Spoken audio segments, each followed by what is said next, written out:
नमस्कार. श्री स्वामी समर्थ सर्वांना. शुक्रवारी 15 ऑगस्ट रोजी श्रीकृष्ण जन्माष्टमी आहे आणि शनिवारी 16 ऑगस्टला बाळ गोपाळ म्हणजेच गोपाळकाला आहे. कृष्ण जन्माष्टमी ही बऱ्याच भागांमध्ये 2 दिवस साजरी केली जाते. तर कृष्ण जन्माष्टमीच्या अगोदर किंवा कृष्ण जन्माष्टमीच्या दिवशी आपल्याला अशा काही शुभ वस्तू गोष्टी आपल्या घरामध्ये आणायच्या आहेत. त्या वस्तू आपण आणल्यामुळे आपल्या घरामध्ये जर वादविवाद वगैरे काही होत असेल, कुठली नकारात्मकता ऊर्जा असेल किंवा काहीही वाईट बाधा वगैरे काही असेल तर त्याचे परिणाम देखील आपल्या घरामध्ये राहणार नाही, होणार नाही. सर्व बाधा अडचणी पूर्णपणे नष्ट होतील. आपल्या घरामध्ये कोणतीही नकारात्मक बाधा ऊर्जा कधीच आपल्या घरात प्रवेश करणार नाही, एवढी ताकद या वस्तूंमध्ये आहे. आपल्या घरातील आपल्या जीवनामध्ये ज्या काही सांसारिक गोष्टींमध्ये काही त्रास वगैरे असेल, संकट अडचणी वगैरे काहीही असेल, ते पूर्ण निघून जाण्यासाठी या वस्तूचा आपल्याला नक्कीच फायदा होणार आहे. म्हणून सर्वांनी अगदी आवर्जून कृष्ण जन्माष्टमीच्या दिवशी किंवा त्याच्या अगोदर ही एक वस्तू जी आहे ती आणा आणि कृष्ण जन्माष्टमीच्या शुभ पावन दिवशी आपल्या घरामध्ये ती स्थापित करा. आपण जी काही ही वस्तू आणणार आहोत ती भगवान कृष्णांना, वासुदेवाला अतिशय प्रिय अशी वस्तू आहे आणि आपण श्रीकृष्ण या जन्माष्टमीच्या दिवशी, अशा पावन दिवशी आपण ही वस्तू आपल्या घरामध्ये स्थापित केली तर ह्याचे शुभ फळ आपल्याला दुपटीने मिळणार आहे. श्रीकृष्ण जन्माष्टमी ही श्रीकृष्णाची जन्मतिथी आहे.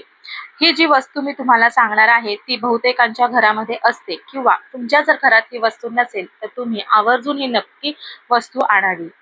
या वस्तू ज्या तुम्हाला मी सांगणार आहे, ज्या शुभ वस्तू आहेत, ह्या काही महागड्या वगैरे वस्तू नाही किंवा कुठेही सहज उपलब्ध होणाऱ्या ह्या वस्तू आहेत आणि ह्या वस्तू आपल्या घरामध्ये सकारात्मक निर्माण करते.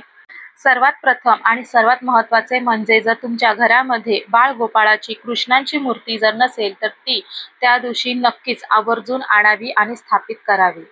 मग ही कृष्ण मूर्ती आपण छोटीशी किंवा मोठीशी तुमच्या यथाशक्ती, तुमच्या इच्छेप्रमाणे पितळेची, चांदीची, अष्टधातूची, पंचधातूची तुम्हाला जी अफोर्डेबल आहे ती तुम्ही नक्की आणा.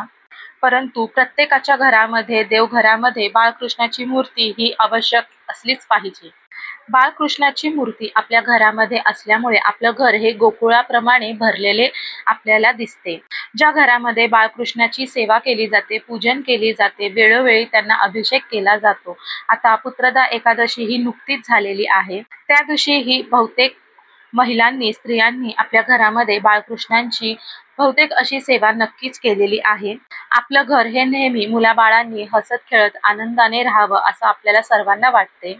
कधी आपल्याला असे पाहण्यात आलेले आहे की एक मोठे घर आहे, खूप सुख संपत्ती आहे, ऐश्वर्य आहे आणि जोडपं खूप लग्नाचं वर्ष झालेलं आहे त्यांच्या लग्नाला, तरी देखील त्यांना आजतागत मुलांचा आनंद त्यांच्या जीवनामध्ये आलेला नाही.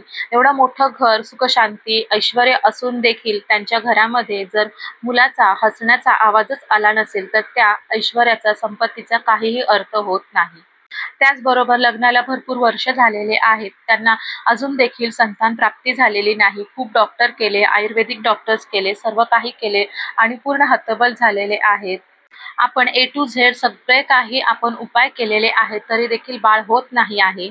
तर अशा घरामध्ये नेहमीच आणि नक्कीच आवर्जून बाळ गोपाळाची मूर्ती, बाळकृष्णाची मूर्ती ही असलीच पाहिजे आणि वेळोवेळी त्या मूर्तीचे पूजन, उपासना, सेवा ही केली गेली पाहिजे.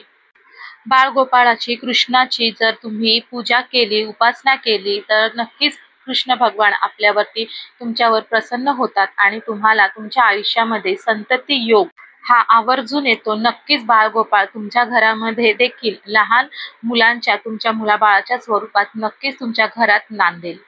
दुसरी गोष्ट आहे तर ती म्हणजे आपल्या घरामध्ये गाय आणि वासरूची मूर्ती ही नक्की असायला हवी. ही अत्यंत शुभ अशी मूर्ती आहे. धार्मिक रित्या गाय आणि वासरूच्या मूर्तीला अनन्यसाधारण असे महत्त्व आहे. म्हणून आपल्याला अशी ही शुभ मूर्ती कृष्ण जन्माष्टमीच्या दिवशी आपल्या घरामध्ये नक्की स्थापित केली पाहिजे. वासरू तिच्या गाईचे दूध पीत आहे, अशा प्रकारे आपल्याला गाय वासराची अगदी छोटी मूर्ती आपल्याला घ्यायची आहे।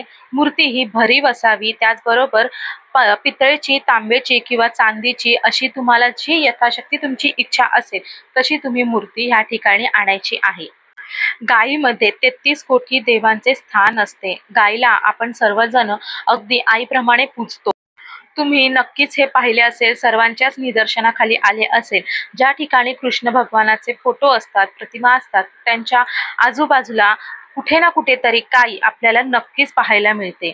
गाय ही श्रीकृष्णांना अत्यंत प्रिय अशी आहे। त्याचबरोबर श्रीकृष्णांना गो पालक, गो सेवक देखील म्हटले जाते। गाय वासराची मूर्ती आपल्या घरामध्ये असल्यामुळे आपल्या घरातील आपलं गोकुळ जे आहे ते हसत खेळत राहतं। आपल्या मुलाबाळांची आरोग्य छान सुधारते, त्यांना शैक्षणिक कार्यात त्यांना नक्कीच भरभरून यश मिळते आणि गायी आपल्या मुलांना देखील छान प्रकारे आशीर्वाद ही देत असते। श्रीकृष्णाच्या जन्माच्या दिवशी तुम्ही जर गाय वासराची पूजा केली, त्याचा विधिवत पूजन करून तिची स्थापना केली, तर तुमच्या घरामध्ये सुख, शांती, संपत्ती, ऐश्वर्य कधीच कमी पडणार नाही। यानंतर तिसरी गोष्ट आहे तर ती म्हणजे मोरपंख। आपण सर्व पाहतो, कृष्णाच्या डोक्यावरती आपण मोरपंख हे नक्कीच पाहत असतो। मोरपंखाशिवाय तुम्हाला श्रीकृष्णाची एक पण मूर्ती किंवा प्रतिमा पाहायला मिळणार नाही। मोरपंख हे श्रीकृष्ण आणि राधाराणी यांच्या प्रेमाचे प्रतीक मानले गेलेले आहे। त्याचबरोबर मोरपंखाने आपल्या घरातील लहान मुलांची नजर बाधा देखील आपण काढू शकतो, निघते। कोणत्याही प्रकारचा नकारात्मक ऊर्जा, नजर दोष आपल्या घरात येत नाही, प्रवेश करत नाही।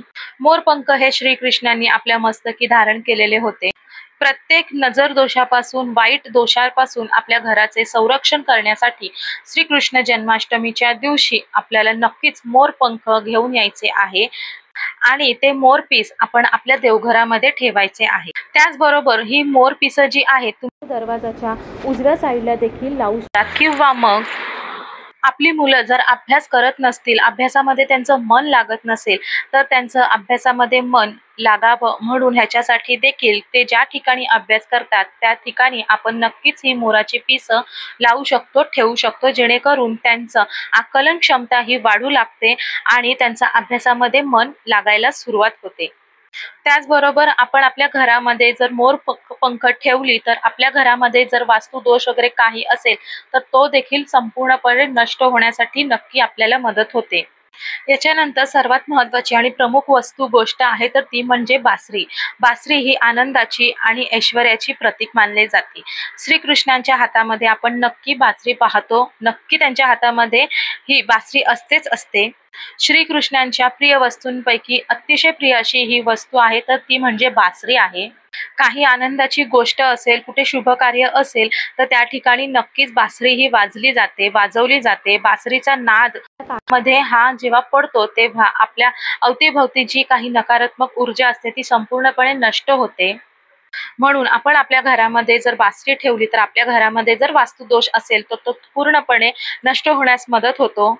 ज्या घरामध्ये सतत पती पत्नीमध्ये वादविवाद होतात, छोट्या छोट्या गोष्टींवरून भांडणं होतात, तर तुम्ही तुमच्या बेडरूम मध्ये नक्कीच एक बासुरी आवर्जून ठेवावी। त्याचबरोबर आपल्या घरातील सर्वजण एकत्र ज्या वेळेस म्हणजे जास्तीत जास्त वेळेमध्ये एका ठिकाणी असतात त्या ठिकाणी देखील आपण बासरी ही ठेवू शकतो, म्हणजे तुम्ही तुमच्या हॉलमध्ये वगैरे ही बासरी नक्की ठेवू शकता। तर अशा या अतिशय शुभ असलेल्या वस्तू, अतिशय कृष्णाची प्रिय असलेल्या वस्तू आपण आपल्या घरामध्ये आणायच्या आहेत। या वस्तू काही महागड्या देखील नाही आहे, काही आपल्याला जास्त पैसे वगैरे खर्च करायला लागत नाही आणि सहज आपल्याला बाजारामध्ये या वस्तू उपलब्ध होतात आणि ह्या वस्तू आपल्या घरामध्ये आणल्यामुळे आपल्या घरामध्ये सकारात्मकता निर्माण होते। सर्व काही आपल्या आयुष्यात, जीवनामध्ये छान पॉझिटिव्ह घडायला सुरुवात होते।